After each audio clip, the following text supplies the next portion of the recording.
Hello everybody, Happy New Year if I haven't already said it.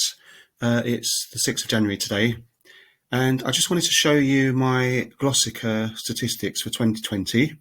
So I had a little email come through from Glossika which gave me my 2020 achievements. It also appeared on Glossika when I logged in on the last day of the year, and it says my 2020 achievements.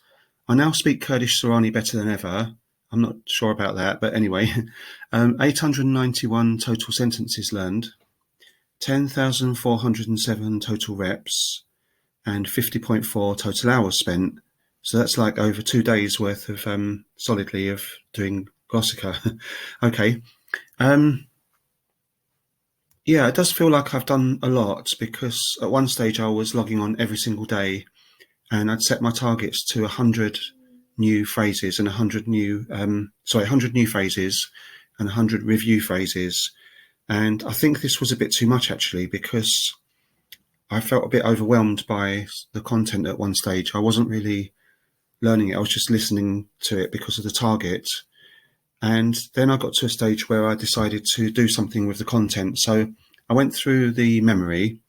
So on Glossika, you have, I'll show you. So on Glossika, you have a memory section and you have an overview section. So on the overview, that's where you can do your reviews and learn new items, look at your statistics and see how your progress is going. On the memory section, you can look through the phrases that you've built up. So with my phrases, I've marked some of them as easy and they've disappeared off the memory bank. So that means that I won't see them in here. These are the only ones that I still haven't marked as easy yet. So I need to go through and do that again to get rid of some of them, because some of them I've already learned and I know, and some of them I just don't know at all. What I did was to alleviate the boredom slightly, because I've been finding Glossika a bit boring. I decided to change my source language from English to Hungarian to see what happened. And what happened was I didn't really like the Hungarian voice actually. It sounded like somebody who was a bit lethargic. I suppose I could speed it up a bit. And also not a good idea, because my Hungarian is very, very, very basic. Much, much more basic than my Kurdish. So that means it's really basic.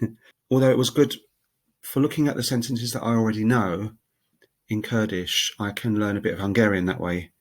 So I'm going to keep it on like that for a week and not learn any new items. I'm just going to be doing reviewing and looking through my Kurdish phrases and try to remember them. Even if I can't remember them, I'm going to try and work out what they are, because with Glossika, you get lots of repeats of the same word in different phrases. So you'll have the same noun repeated in different contexts, and you'll have the same verbs. So I ought to know a lot more than I do on these phrases. But I do find Kurdish quite a complicated language, because it's quite a flexible language in that the grammar is very fluid, and there's lots of different ways to say the same thing. Whereas if you compared it, say, to something like Chinese, Mandarin, then you're nearly always having the same grammar structure in a sentence. If you want to say something, it will be fixed and there won't be any other way to say it. So I'm finding that a bit difficult in Kurdish, because some of the phrases that are given on Glossika have 2 or 3 different variations. So the English phrase might be one thing, and then you'll get 3 different variations. So it's quite complicated, but a lovely language, and I think it makes it more poetic in a way, because it gives it license to have that fluidity and changeability with the grammar. So my plans for 2021, as far as Kurdish is concerned, is just to continue on with this Glossika. Even though I'm finding it boring, I'm going to plough on. I've gotten up to 84.3% with A2 low level. So I guess what happens when I get to 100% is that it just goes up to A2 high level, and then I work my way through that. So I hope to achieve B1 by the end of the year. Let's hope, with as far as Glossika's measurement is concerned anyway. The thing with Glossika is that it doesn't really test you, so you could quite easily just listen to these phrases and not do anything with them. And Glossika assumes that you're learning them, so you could just, actually be asleep in bed and press the play button, and it reviews these sentences one after the other. That's the only thing I don't like about Glossika. It's not really doesn't help you interact with the program very much.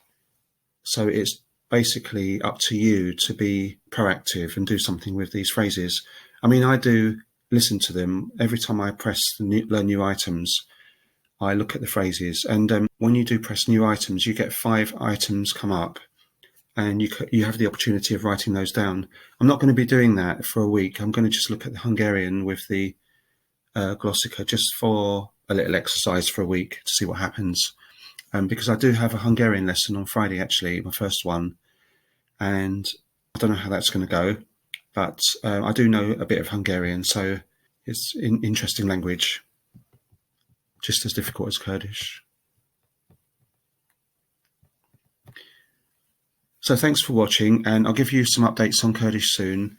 And as I always say, I hope to be speaking some Kurdish in videos quite soon, but I do find it quite difficult to think of something to say in Kurdish, but I'll get there. Thanks for watching.